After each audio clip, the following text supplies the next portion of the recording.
Am I the idiot for refusing to leave my friend's baby shower just because my ex didn't want her boyfriend to see me? She's not technically an ex since we were never in an actual relationship. I, male 26, was back home for a few months almost 2 years ago. We hooked up for I'd say 4 months until I flew back out of state for work again. Her and I didn't see each other again just recently at this baby shower. I guess they became friends through this mom group. My friend has one other kid, and they became good friends, so that's why she was also invited. And I was gonna say hi when I saw her there, but she ignored me. Then that's when I noticed she was there with her boyfriend and their baby, so thought it was better to keep my distance. But she actually approached me like 10 minutes later by the bathroom in the house. She asked me if I could leave because she's with her BF, and it's just very awkward with both of us there at that party. But like, I haven't even approached them at all, so why would it be awkward if we don't interact during the party? She wasn't letting it go. She actually told me please, and it's complicated. I told her if her boyfriend doesn't know we have a history then he won't need to, because I honestly don't care. All I'm doing is being here celebrating one of my close friends' days, so if she leaves me alone I'll leave her alone. That didn't end up being the case. They left not even an hour later. I kept my word though about not going near them, but one of my friends told me her boyfriend saw me and for whatever reason they started arguing. It wasn't subtle either. They went to the front of the house, but you could still hear what sounded like them raising their voice at each other. And a few minutes later I saw her walking to my friend, probably telling her bye, but she definitely looked right at me after that like she's super pissed. Everyone at the party was confused afterwards, so they were all talking about it for the rest of the time. For the first time in a long time she texted me since I never changed my number. She told me thanks for ruining a party when all of this could have been avoided. I asked her what could have been avoided, but again she didn't tell me. She just thinks it's my fault for whatever poop went down. Then after my friends found out she asked me to leave, they think I'm tough for not doing that. The whole party was meant for my friend and it turned into some drama just because I wouldn't leave, even if it was for some unknown reason. What to think now, or why it was such a big deal that we were at the same party when neither of us even talked at all. Am I the idiot for being the cause of a scene because I denied her request? Update. Just so she hears it from me first, like a commenter suggested I do. She had no idea my ex and I had a past, but she told me it was fine. The party was awkward after, but that's on them and she doesn't blame me. It was great to hear because this was meant for her to celebrate her baby. And as her friend I wanted to be there celebrating with them. Obviously all of you want to know the answer to the main question, if this baby was my kid or what was their deal after all. We talked on the phone. She went first and beat me to that topic. Probably read my mind because she started off by telling me she had something important to talk about after apologizing for blaming me about the party. To sum it up, we agreed to get a paternity test done ASAP because I couldn't handle this curiosity. It was already driving me crazy. He is definitely my kid. I've looked at the results a million times since they got back. But she already knew my son was mine. She found out she was pregnant after I left. She didn't want to tell me because when I went back for work she wasn't told until after I'd already flown back. And that hurt her. Since it seemed like I didn't care much, she was scared I wouldn't be willing to go back and help take care of our kid. This was hard for me to hear. I was actually crying when we talked about it in person. I'm still in shock learning this, but she let me come meet him a day ago and it was emotional AF. Holding him really got me. He's so damn big already. That whole day I spent it with my son, then we stayed up late talking about how we're gonna do this then. This is new to me, so we're gonna go with the flow. But holy frick, I have a son. That's so crazy, right? Far as her boyfriend seems like wasn't cheating. At least from what she told me and the little bit of info I got from him, which he was pissed about. They weren't exclusive either, but after she got pregnant he was only willing to be around as long as I wasn't. And obviously seeing me pissed him off because he thought I was still living out of state. It's a mess right now, but he doesn't want to be around if I am. But my son is my kid. She told me not to worry about their relationship because the only thing she wanted was to make sure my son had a dad in his life. Even if I've got no idea what I'm doing, being his dad is what I want to be for him.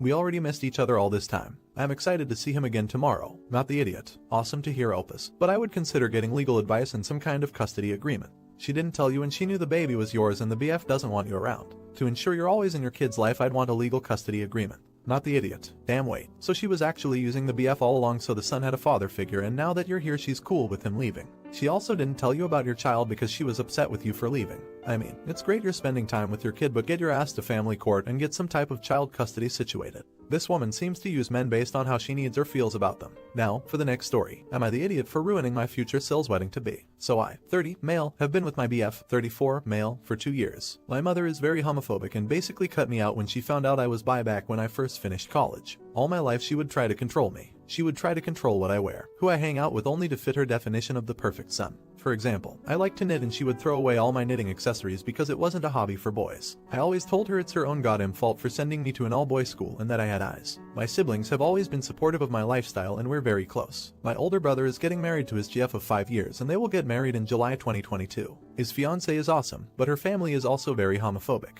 Her mother and mine get along very well and do many activities together. I have gone LC with my mother over the years. I love my brother's fiancée, but she has a tendency of trying to please everyone around her, which means that when I got my invitation for the wedding, lo and behold, I was the only one with no +1. At first I thought it was a mistake, so I contacted his fiancée, since I knew she was the one taking care of the guest list and the RSVP, and she told me that they had to cut down the number of invitations because of COVID. but I checked with my siblings and all of them got a +1. This really upset me and my BF, since he is very close to my brother. They went to uni together. I contacted my brother, who of course had no idea that I didn't have a +1 and told me he'd take care of it.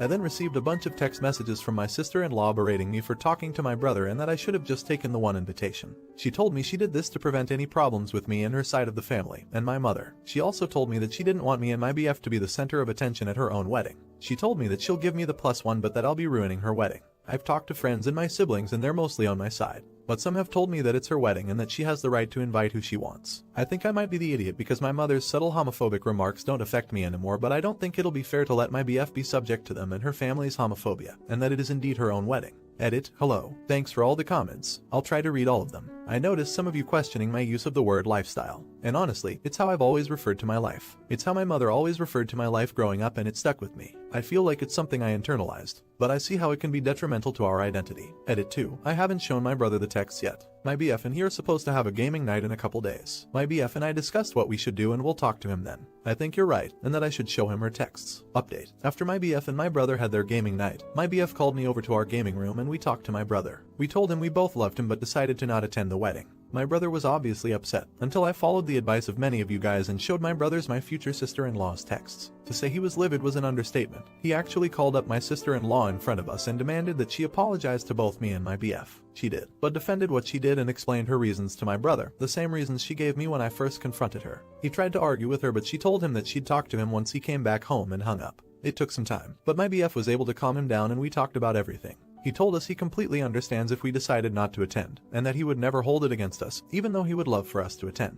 He told us he would never want us to degrade ourselves just for his fiance's happiness. He ended up spending the night at our house because I didn't want him driving when this upset. In the end we couldn't sleep and we talked almost all night. He told me that he sees my sister-in-law in a new light now, since he feels like her family will have too much power over their relationship.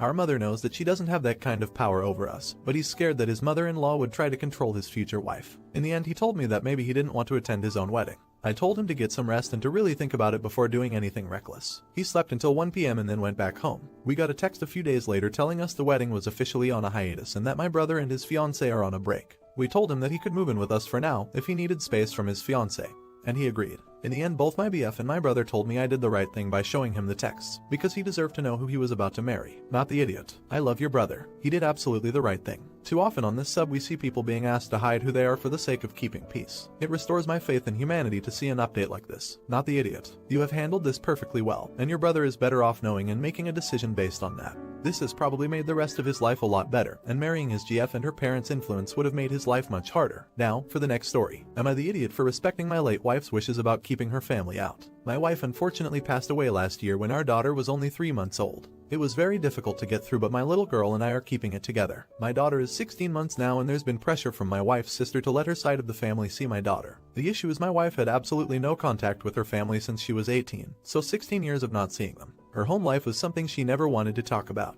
It always made her upset, so I never pushed her to tell me. All I know is they were manipulative and abusive in some form. She left as soon as she was 18, changed her last name and never spoke to them again. 4 years ago she got into contact with her older sister and she's the only person my wife allowed into our lives. By that I mean we met through video chat but never actually in person. We still maintain contact after my wife passed and we met a couple times before and during my wife's funeral. My sister-in-law called me a few weeks ago. She mentioned her parents would really like to meet their granddaughter and want to start over. They didn't attend my wife's funeral because they knew she wouldn't want them to be there. One thing my wife always made clear is that she did not want them near our daughter. Ever. Telling my sister-in-law this ... well, she got very upset. She said it's been years and yes, her parents were awful people. Again, won't say exactly what they did.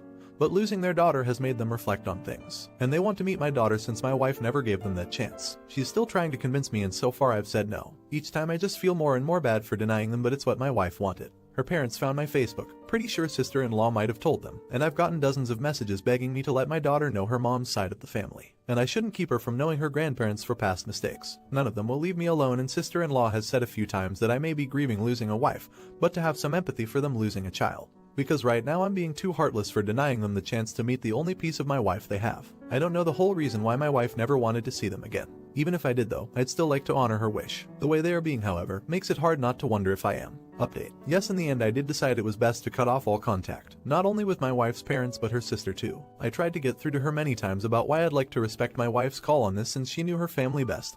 and what they did. Despite all the reassurance that her parents have changed, she still refused to actually say what went down, so that was not at all convincing for me. Once I blocked them all, I was getting calls from different numbers the following days. I sent one final message to her sister stating they're never allowed near me or my daughter, and if they ever tried to come harass us, I will get authorities involved. Since then it was radio silence for the last couple weeks, but I decided to play it safe a few days ago and changed my phone number. I've also deleted my Facebook since I don't use it that often, but have put my other social media accounts in private. Got many great suggestions from many of you about how to make sure they have absolutely no access to my daughter, so I really appreciate that. I've saved a few of these comments in case I need some extra tips in the future as my daughter gets older and starts school. Since I last posted and have cut contact, I feel like I can finally breathe. You have no idea how stressful and draining the whole thing was for me, so really, thank you all for the help. I've been more at peace putting this all behind me and focusing on my beautiful little girl. Just wanted to leave this update since I know there was a lot of concern about how this would all play out. Not the idiot. Please tell me you have a will and a plan if, God forbid, anything happens to you. These people have shown themselves to be untrustworthy in regards to your child. Not the idiot. It's truly a shame that you've had to go to such great lengths. But as the saying goes, an ounce of prevention is worth a pound of cure. Your wife knows those people best, and you need to trust her. Don't let your guard down.